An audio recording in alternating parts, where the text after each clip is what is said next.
할렐루야. 오늘도 말씀으로 하루를 시작합니다. 슬기로운 아침 시간 사사기 9장 말씀입니다. 사람의 말과 행동은 영향력을 갖고 있습니다. 특별히 그 말과 행동의 영향력이 우리가 생각하는 그 이상일 때가 있어요.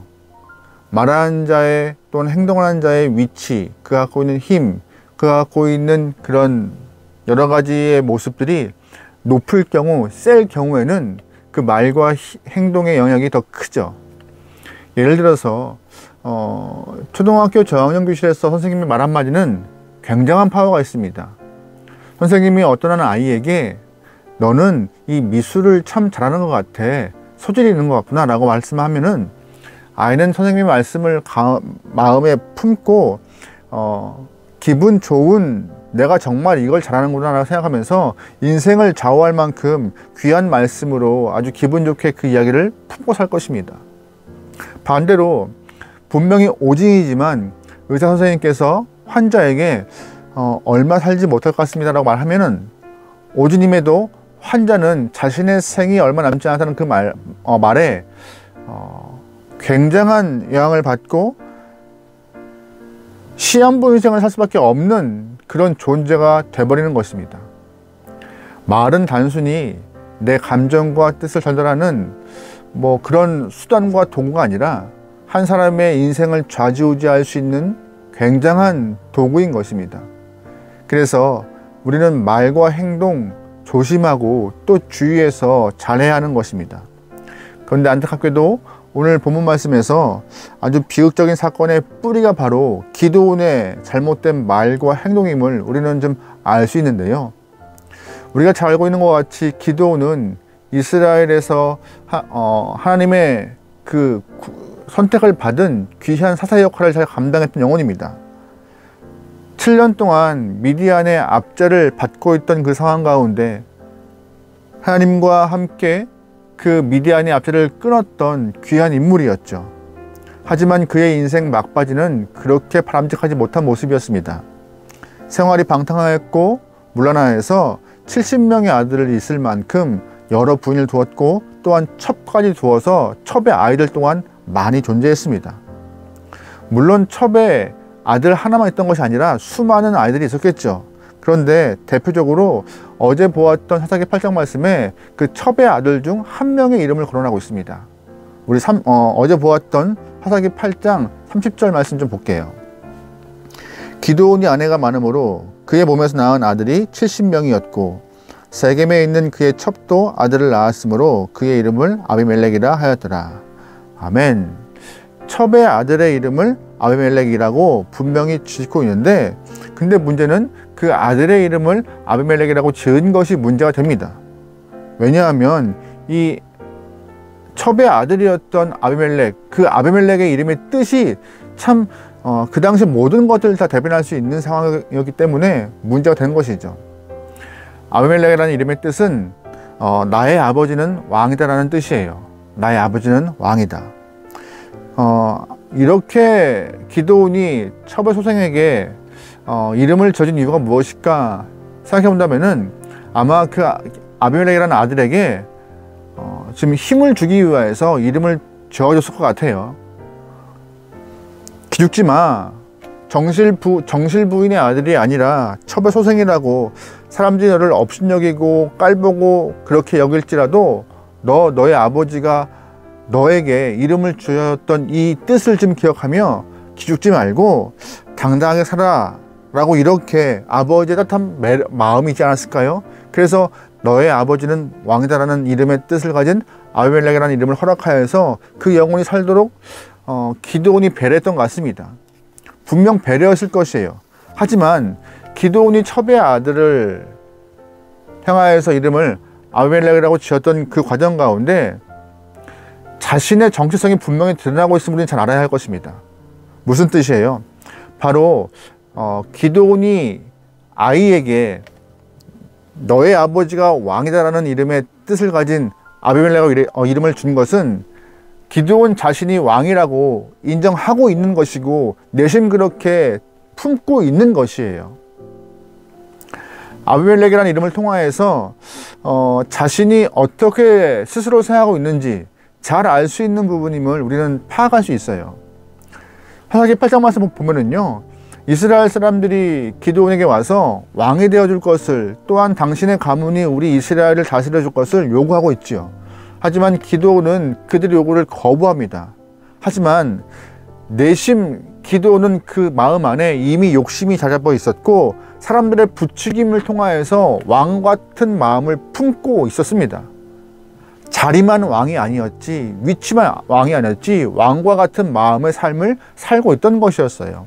그래서 사람들에게 금 귀걸이를 요구합니다. 어제 보니까는요, 사람들이 갖고 온 금 귀걸이가 1700세겔, 약 20kg의 무게의 많은 무게의 금을 받게 되었고, 그것으로 제사장이 입는 에봇을 만들어서 자신의 고향에 걸어두었죠. 스스로 기념하기 위함이 아니라 사람들이 와서 경배하였고 절하였고, 근데 기도는 그 사람들의 경배와 절하는 것을 말리지 않아요. 눈으로 즐기고 마음으로 즐기는 모습을 좀 보여요. 중요한 것은 그 모든 과정을 아들들이 보았을 것입니다. 그 아들 중에 한 사람도 바로 아비멜렉이었을 것이에요. 보았고 들었고, 사람들이 아버지를 향해 했던 말, 사람들이 아버지를 향해 했던 모습들을 다 보고 자랐을 것이고, 기드온이 했던 행동, 모습 다 눈에 담고 살았을 것입니다. 이미 너희 아버지는 왕이니 염려하지 말라라는 그 뜻을 은연중에 다 삶에서 습득하며 배워서 성장했던 사람들이 바로 기드온들의 아들, 딸이었을 것이에요. 그러다 보니 아비멜렉에게는 그 의식 속에 이미 왕과 같은 사람이 되고 싶다라고 하는 욕심이 있었을 것입니다. 나도 아버지와 같은 사람이 되고 싶다. 아버지와 같이 왕과 같은 능력 있는 사람이 되고 싶다라고 그런 정체성을 품고 성장했을 것이에요. 급기야 아버지가 죽고 모든 형제가 다 자란 이후에 아비멜렉은 마음속에 있던 그 욕심을, 그 마음을, 생각을 행동으로 옮깁니다. 잘 보시면 아비멜렉이 성장한 이후에 자신의 어머니의 고향으로 가서 돈을 달라고 요구해요. 그 이유는 어머니에게 받은 돈을 갖고 사람을 사서 정실부인에서 태어났던 아들들 70명을 다 죽이려고 했던 마음이 있던 것이죠. 오늘 본문 4절부터 6절 말씀입니다. 바알불이 친전에서 은 70개를 내어 그에게 주매 아비멜렉이 그것으로 방탕하고 경박한 사람을 사서 자기를 따르게 하고 오브라에 있는 그의 아버지 집으로 가서 여룻바알의 아들 곧 자기 형제 70명을 한 바위 위에서 죽였으되 다만 여룻바알의 막내 아들 요담은 스스로 숨었으므로 남으니라. 세겜의 모든 사람과 밀로 모든 족속이 모여서 세겜에 있는 상수리 기둥 곁에서 아비멜렉을 왕으로 삼으니라. 아멘. 어머니에게 은 70개를 받은 아비멜렉은 불량배를 사요. 그리고 정실부인에게 낳았던 70명의 아들을 다 죽이려고 작전을 세우고 실행합니다. 다행히 한 명은 살게 되었지만 그 이후 스스로 아비멜렉은 세겜 지역의 왕이 되었다고 선포하고 있습니다. 얼마나 비참한 모습이에요. 얼마나 무서운 모습이고 무시무시한 행동입니까? 이 모든 것은요, 아마 기드온이 보였던 행동 하나, 자신의 정욕을 다스리지 못하고 방탕한 생활을 했던 모습 하나, 또한 자신이 정체성을 드러낸 그 마음을 품고 아들에게 이름을 지었던 그 모습 하나, 또한 금으로 에봇을 지어서 사람들의 경배를 막지 않는, 경배하게끔 방치했던 그 모습 하나, 그게 쌓여서 아비멜렉의 마음에 악한 마음을 품게 됐던 것이 아닌가. 이 모든 것의 씨앗은 기드온의 말과 행동이 바탕이 되지 않았을까 생각합니다. 근데 안타까운 것은 이 아비멜렉이 스스로 왕이 된 이후 그의 결말도 비참했습니다. 사람들의 생명을 귀하게 여기지 않았던 그의 모습 가운데 그 또한 무지막지하게 비참하게 죽는 모습이 나와요. 마지막 보면은 결말에 스스로 세겜의 왕이 되어서 이렇게 권력을 갖고 있을 당시에 세겜이 아니라 이스라엘의 온 땅의 나라가 되고 싶어서 전쟁을 많이 펼칩니다. 그 과정 가운데 데베스라는 성에서 어이없는 죽임을 당하죠. 53절, 54절 말씀입니다.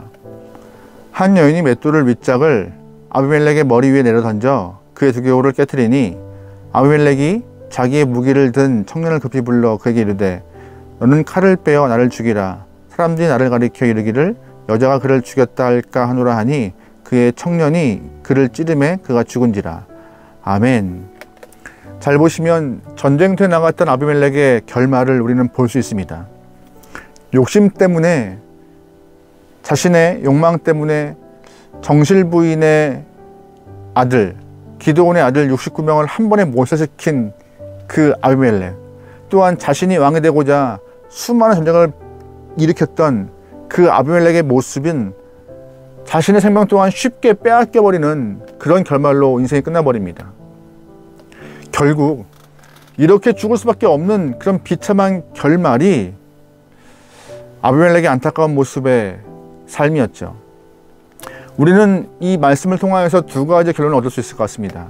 첫 번째 뭐예요? 바로 말과 행동을 조심해야 한다는 것입니다.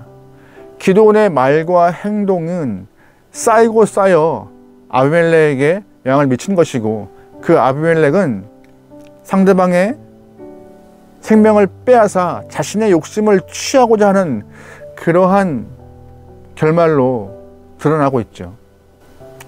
두 번째, 본문이 우리에게 주는 교훈은 무엇이냐? 상대방의 것을 정히 여기면 내 것 또한 쉽게 빼앗긴다는 것입니다. 계속 보고 있는 이야기지만 아비멜렉은 자신의 마음과 욕심 때문에 상대방의 생명을 쉽게 빼앗았던 영혼입니다. 결국 자기의 생명도 쉽게 빼앗기는 모습이 나오죠. 하나님은 우리에게 내 욕심 때문에 남의 것을 탐하지 않기를 원하고 계세요. 탐심에 대해서 분명히 말씀하고 있는 것이죠. 다른 사람의 모든 것들도 귀히 여길 수 있는 그런 여유로운 마음을 갖고 상대할 때 우리 또한 내 것이 귀히 여김을 받을 수 있는 것입니다. 이 두 가지의 마음을 우리가 기억하면서 오늘 하루 있는 자리에서 말과 행동 조심하고 상대방을 귀히 여기고 상대방의 것도 귀히 여기면서 아름다운 사회 안에서 공동체의 구성원으로 승리할 수 있기를 주의로 축원합니다. 기도하시겠습니다. 하나님, 사회의 구성원으로서 말과 행동을 조심하여 하나님의 뜻을 전할 수 있는 귀한 영혼 되기 소망합니다. 하고 싶은 말, 하고 싶은 행동 마음대로 하지 않기 원합니다. 내 뜻이 아니라 하나님의 마음을 품고 말하며 하나님의 마음을 품고 행동하여서 선한 모습을 전달하기 원하오니 우리의 입술과 행동을 주장하소서. 또한 상대방의 것을 귀히 여길 수 있는 영혼 되기 원합니다. 욕심 때문에 쉽게 생각하고 빼앗고 버려버리는 그런 마음 아니라 하나님이 허락하신 그 귀한 영혼의 모든 것들을 나 또한 귀히 여겨서 아버지의 마음을 기억하고 아버지의 마음을 전달할 수 있는 귀한 영혼들 되게 허락하소서. 모든 것을 맡겨오며 예수님의 이름으로 기도합니다. 아멘.